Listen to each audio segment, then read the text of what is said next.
রাজনীতি করার কারণে অনেকে অনেককে ব্যবহার করেছে। আর এছাড়াও ওর পারিবারিক বিভিন্ন রকমের ঝড়ঝাপটার কারণেও এক পর্যায়ে মানসিক বিধ্বস্ত হয়ে যায়। আমি কয়েকদিন আগেও তাকে তার সাথে দেখা হয়, অনেক কুশল বিনিময় হয়, কিন্তু এক পর্যায়ে সে ঢাকায় গিয়ে এভাবে একটা সর্বোচ্চ বিদ্যাপীঠ যেখানে নির্মমভাবে তাকে হত্যা করা হয়। আমরা চাই বাংলাদেশের সংস্কারের মুহূর্তে এই নির্মম হত্যাকাণ্ডে যারা জড়িত প্রত্যেকের যেন সর্বোচ্চ শাস্তিটা নিশ্চিত করা হয়। কাঁঠালতলী ইউনিয়ন ছাত্রলীগের সভাপতি ছিল এক সময়। তার ঘটনাটা হলো, সে একজন মেধাবী এবং ভালো ছাত্র ছিল। তাকে ওই শহীদ মিয়া ছিল, শহীদ মিয়া প্রেমজনিত কারণে আসলে তার এই অবস্থানটা, তার মা মারা গেছে 2015 সালে এবং তার বাবা মারা গেছে 2019 সালে। তার আশ্রয়স্থল ছিল একটা বড় ভাই, সেও এই 2023 সালে মারা গেছে। এরপর সে ওই যে প্রেমজনিত কারণে যে মেয়েটার সাথে তার রিলেশন ছিল, ওই রিলেশনটা জানাজানি হলে ওই বাবা ওই মেয়েটাকে জোর করে বিয়ে দেওয়ার একটা ব্যবস্থা করার পরে ওইখানে বাধা দেওয়ার পরে ওই একদিনে তার 3-4 লাচা মার দেওয়া হয়। এই যে তার মানসিক ভারসাম্যটা হারাই ফেলাইছে এবং তার আশ্রয়স্থল কেউ ছিল না, এই থেকে সে একদম পাগল। তোফাজ্জল নামে একজন ব্যক্তি, যেখানে একটা নারকীয় হত্যাকাণ্ড ঘটেছে, সেই তোফাজ্জল ছিল একটা পাগল, মানসিক রোগী। এই জানার পরেও ঢাকা ইউনিভার্সিটি, যা এশিয়ার একটা নামকরা বিদ্যাপীঠ, সেখানকার 6 জন ছাত্র তারা এই ছেলেটাকে, একটা পাগলকে তারা মোবাইল চুরির অপরাধে দীর্ঘক্ষণ ধরে মারপিট করে। আমরা এটা টিভির খবরে দেখেছি এবং বিভিন্ন মিডিয়াতে দেখেছি, এবং পরবর্তীতে তার ফ্যামিলির কাছে 2,35,000 টাকা চাঁদা চাওয়া হয়েছে। এটা একটা কত জঘন্য একটা পাগল, তাকে আটকিয়ে তাকে মারধর করা হয়েছে, তাকে জোর করে খাওয়ানো হয়েছে, তাকে এটা বলা হয়েছে যে তুমি যতক্ষণ খাইতে পারবা ততক্ষণ পর্যন্ত তুমি বাঁচবা, তুমি খাইতে পারবা না, তোমাকে মেরে ফেলা হবে। এবং ঠিকই তাকে এই পরিমাণ মারপিট করা হয়, সর্বশেষে সে মারা যায়। এই আসামিরা, এই 6 জন আসামি, তারা আদালতে আজকে 164 ধারা জবানবন্দি দিয়েছে। তাদেরকে কোনো রিমান্ড চাওয়া হয়নি, যেহেতু তারা আজকে 164-এ তাদের সেই স্বীকারোক্তি দিয়েছে এবং তারা পরিষ্কারভাবে স্বীকার করেছে যে এই ঘটনার সাথে তারা ওতপ্রোতভাবে জড়িত। এবং তাদের ফ্যামিলি, তাদের পরিবার এটা জানতো না যে তাদের পরিবার যে এরা এতটাই খারাপ। এরা ঢাকা ভার্সিটিতে এই বিশ্ববিদ্যালয়ে পড়ে তারা যে এই নারকীয় একটা হত্যাকাণ্ড ঘটাইলো, এটা মধ্যযুগীয় বর্বরতাকে হার মানায়। এবং রিসেন্ট কয়েকদিন আগেই দেখা গেছে যে আমরা একটা ঘটনা ঘটেছে, এবং সেই ঘটনার কারণে আমাদের গত প্রাক্তন প্রধানমন্ত্রী দেশ ছেড়ে পালিয়ে যেতে বাধ্য হয়েছেন। একই টাইপের ঘটনা এখনো পর্যন্ত আমাদের দেশে হচ্ছে, কিভাবে হচ্ছে আর কেন ছাত্ররা এই জাতীয় ঘটনা ঘটাচ্ছে আমরা এটা বুঝতে পারছি না। এটা কি কোনো উচ্চ শক্তির কোনো মদত দেওয়া হচ্ছে দেশের ভিতরে বিশৃঙ্খলা সৃষ্টি করার জন্য, সেটাও আমরা বুঝতে পারছি না। আর একটা পাগল যে কোনো কিছু বোঝে না, তাকে দীর্ঘক্ষণ ধরে পিটানো হয়েছে এবং সেটা নেটে ছেড়ে দেওয়া হয়েছে। আমরা টিভির খবরে দেখেছি, জাতি কেঁদেছে, বাংলাদেশের লোকজন এটা দেখে সবাই কেঁদেছে। সব বাচ্চারা প্রশ্ন করেছে যে বাবা, এভাবে কেন, দেশটা তো স্বাধীন হয়েছে 36 তারিখে, তারপরে কেন মানুষকে, একটা পাগলকে এইভাবে পিটিয়ে মারা হচ্ছে? তার কাছে কোনো মোবাইল রিকভারি নাই, কিচ্ছু নাই। সে যে মোবাইল নিয়েছে সেটাও সে বলতে পারে না। তার মধ্যে থেকে দীর্ঘক্ষণ ধরে 6 জন মিলে পিটানো হয় এবং তাকে মারা হয়। প্রত্যেকে বলছে যে তাদের স্বীকারোক্তি নেওয়া হয়েছে, কিন্তু সেটা ডিসক্লোজ করা হবে না।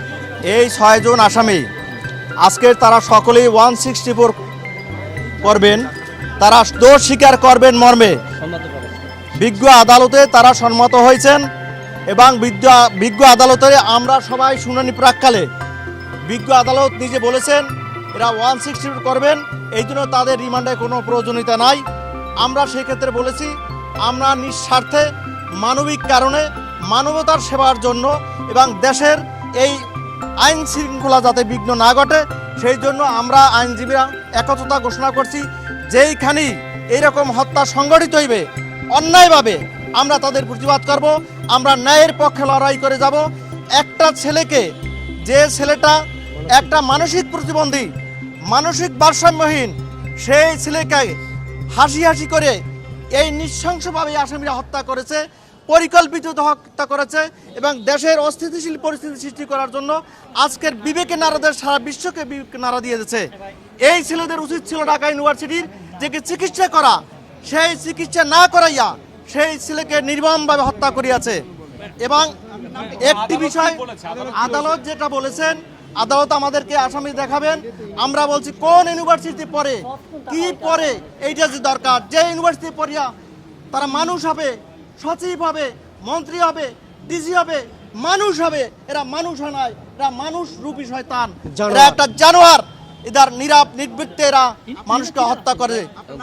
হারুনা রশিদ খান, আমি বলতে চাই আজকের এখানে সেনাবাহিনীর লোক আছে, আমাদের মাননীয় উপদেষ্টা মহোদয় আছেন, যিনি আইন উপদেষ্টা, প্রধান উপদেষ্টা এবং মহামান্য প্রধান বিচারপতির কাছে আমরা অনুরোধ জানাবো এইটা অচিরেই একটা দ্রুত আইনে বিচার করা হোক এবং তাদেরকে আসামিদেরকে দৃষ্টান্তমূলক শাস্তি দেওয়া হোক, যাতে করে বাংলাদেশ ওরা ধরছে, এখন ওরে টাকা দিয়ে ছাড়াই নিতে হবে। তাকে ভাত খাওয়াবে আবার মারবে, তাকে খাওয়াবে আবার মারবে। তারা মানুষ না, মানুষ না, তারা জানোয়ারের চাইতে জানোয়ার হিসেবে যদি পরিচয় দেওয়া হয় তাও মানে জানোয়ারদের অপমান করা হবে। একটা মানুষকে আটকাইয়ে, দরজায় আটকাইয়ে রক্তাক্ত অবস্থায় ফ্লোরে করছে, তাহলে এটা কেমন? মানে এটা বলার মতো ভাষা নাই। আমি আসলে বলতে পারতেছি না, কারণ আমি আর ও একই বেলায় মানে ছোটোবেলায় একই সাথে বড় হয়েছি। কারণ এইরকম পরিস্থিতি কারো যেন কেউ যেন না পড়ে। আর ওর আসলে অসহায়, এরকমের অসহায় জগতে কেউ নাই। কারণ একটা ফ্যামিলির মা থাকে, ভাই থাকে, বোন থাকে, ওর কেউই ছিল না। সেখানেও পরিচয় দেওয়ার পরেও এরকম মানুষটি পিটাইতে মাইরে ফেলায়। এটা তারা মানুষ না, মানুষ না, তারা জানোয়ারের চাইতে জানোয়ার হিসেবে যদি পরিচয় দেওয়া হয় তাও মানে জানোয়ারদের অপমান করা হবে। আমি আর কিছু বলতে চাই না। আমি এদের সর্বোচ্চ বিচার চাই, এদের সর্বোচ্চ বিচার চাই। আচ্ছা, যারা ফোন দিছিল তারা কি কোনো নাম বলছিল বা কোনো? তারা নাম বলে না, বলছে যে আমরা এই হলের এইখানে এটা হলো ফজলুল হক হল। হ্যাঁ, টাকা ওরে মানে ওরা ধরছে, এখন ওরে টাকা দিয়ে ছাড়াই নিতে হবে। তখন 11:30 বাজছে, আর আমি মেয়ে মানুষ, আমি কিভাবে টাকা দিই? আমি বলছি যে দেখেন, ও যদি কোনো অন্যায় করে থাকে, যদি কারোর থেকে খাবার নিয়ে থাকে বা কারোর সাথে অন্যায় করে থাকে, আপনারা না মাইরে ওরা পুলিশের কাছে দিয়ে দেয়। তা ওনারা বারবার বলতেছিল ও যে পাগল, তাহলে ও নাম্বার, মামার নাম্বার, ভাবির নাম্বার ও কিভাবে বলে? আমি কই দেখেন, ও অনেক মেধাবী ছিল, ওর এই রকমের ফ্যামিলিতে এরকম বিধ্বস্ত হয়ে গেছে। ওর বাবা রোড অ্যাক্সিডেন্টে মারা গেছে, তার 4 বছর পরে আমার ফুপু মানে ওর মা, সে ক্যান্সারে মারা গেছে। গত বছর ওর ভাই ছিল, ওর ভাইও লিভার ক্যান্সারে মারা গেছে 15 রোজায়। ও শুধুমাত্র ওই একটা ফ্যামিলির ও একটা লোক ছিল। ওর বাবা মারা যাওয়ার পরে মানে ওর মা মারা যাওয়ার পরে মানে ও এরকম মানসিক সমস্যায় ভুগতেছিল। ওর ভাইও অনেকবার ট্রিটমেন্ট করছে। ওর ভাই মারা যাওয়ার পরে একদম উন্মত হয়ে গেছিল। যখন ও মানে কথাবার্তা বলতো, মানে সে সুস্থ একটু থাকতো, তখন বোঝা যাইতো না যে ও মানসিক রোগী। আবার যখনই হয়তো তখন এইরকমের। এখন ভাই বলার কিছুই নাই। এটা মানে আসলে আমি বলতে পারতেছি না যে আমার ভিতরে কতটা কষ্ট হইতে আছে। এখানে যদি ওর ফ্যামিলির মানুষজন থাকতো তখন ফিল করতো, আপনারাও হয়তো ফিল করতে পারেন যে একটা মানুষ এইরকম পিটাই মারিয়ে তো ফালাইতে পারে না। সে যদি একজন খুনিও হইতো তাহলে তো তাকে প্রশাসনের কাছে দিয়ে দিত।